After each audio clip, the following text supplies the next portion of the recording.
Okay, and welcome to today's version of the O the Times, the O the Customs recordings. A look at the absurdities of modern life and how we all deal with them. Usually from the cockpit of a works vehicle somewhere in the arse end of the Isle of Man. Today is no exception. It's another lovely day, and I have attempted to give you a fine view of a pastoral landscape similar to one that our forefathers would have viewed centuries ago when they were in conflict with Viking invaders. However, I have failed in that, and I have given you a very fine view of a rather unattractive bramble hedge. Never mind. So, what am I going to talk about today? Well, today I'm going to talk about validation issues, the desire to be an oracle on popular culture, and a particularly nauseating strand of this is the sarcastic football expert that tends to infest our pubs and has done for several years now. Now, I personally think that a knuckle sarnie should be the minimum sentence dished out to oneself if oneself does indeed find themselves becoming this particular brand of insufferable bleep bleep. Now, needless to say, I find that watching football in pubs is a chore. You have all the stereotypical characters, the fat telly-clapping labourers decked out in full replica kit, standing up to applaud a throw-in on the halfway line, sending beer flying as they do so. You have the tipsy accountants who have never been within 100 miles of Old Trafford, yet refer to Manchester United as we, as if they themselves were the majority shareholder of the enterprise. They also then dip into a rather pathetic routine where they try and convince each other they are working class for the night. So they exist, and many others to boot, which we haven't got time to go into, but probably topping the tree is the sarcastic football expert. Now, they came about sometime in the early noughties when the out-of-control football juggernaut was showing the first signs of strain amongst the masses. They're usually a middle-aged man of working class come good background. They adopt a knowing pose of indifference, half watching, half turning their back on the match. And the key point is this: they usually have a henchman perched on their shoulder, hanging on their every word. The henchman tends to put the sarcastic football expert on a pedestal simply because they have the gift of sarcastic expression, and they happen to play for the school first 11 whilst the rest of the friendship group languished in the thirds.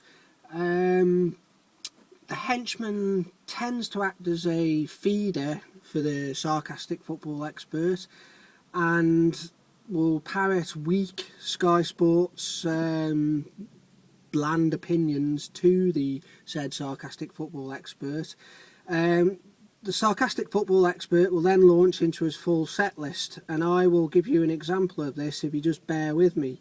So, for example, the henchman will say, and if you excuse the rather poor impression, "Hey, I'll tell you what, Tone, that Andy Townsend, I really miss him as a co-commentator. He was brilliant, wasn't he?" And the sarcastic football expert will reply, "Townsend as a co-commentator? You're having a laugh, aren't you? The only thing he ever did was to give the English language the word Clive." And it goes on, much in that vein. The henchman will then reply, "Hey Tone, I see Messi scored another hat-trick last night. For someone so small, his strength is absolutely incredible, isn't it?" Messi, a 5'7" Dolph Lundgren, simply because Barca fed him the right type of celery. He's fucking juice, mate. They all fucking are, aren't they? I don't know, Tone. But anyway, I was thinking the other night, and I was always going to ask you this. How do you explain the relative rise in Spanish football compared to the relative decline in Brazilian football? Oh, that's simple, that is. In the old days, Brazil was a poor country, and every street rat was hoofing round an old sock as they knew that was the only way out of poverty. Spain, on the other hand, was relatively prosperous, so instead of pushing to be a world-beaten footballer, Julio was happy to spend all day asleep in the sun and then spend his night serving Tia Maria to Daphne from Basildon. Nowadays, of course, the tide has turned. Brazil is now rolling in it, and Thiago can no longer be arsed belting an old can of coke round the favela when he can play on his PlayStation instead. By contrast, Spain is now a third world country, so every Xavi is out twatting a squirrel round the Costas in the hope of making a big time. That's the reason. Well, the theories, unfortunately, just keep on coming, louder and louder with each and every point. Howard Webb refereeing Manchester United again. Well done, Manchester United FA.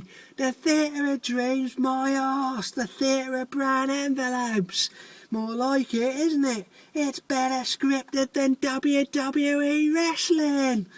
Liverpool, justice for the 96. Justice for the 96 shots off target, more like. Couldn't hit a barn door, that lot. Football better in the 70s, don't make me laugh. These old pros wheeled out their piss-soaked nursing homes, lamenting the days they couldn't run further than 10 yards without stopping for a fag, or how they couldn't tackle someone without decapitating them in the process. What a joke, mate.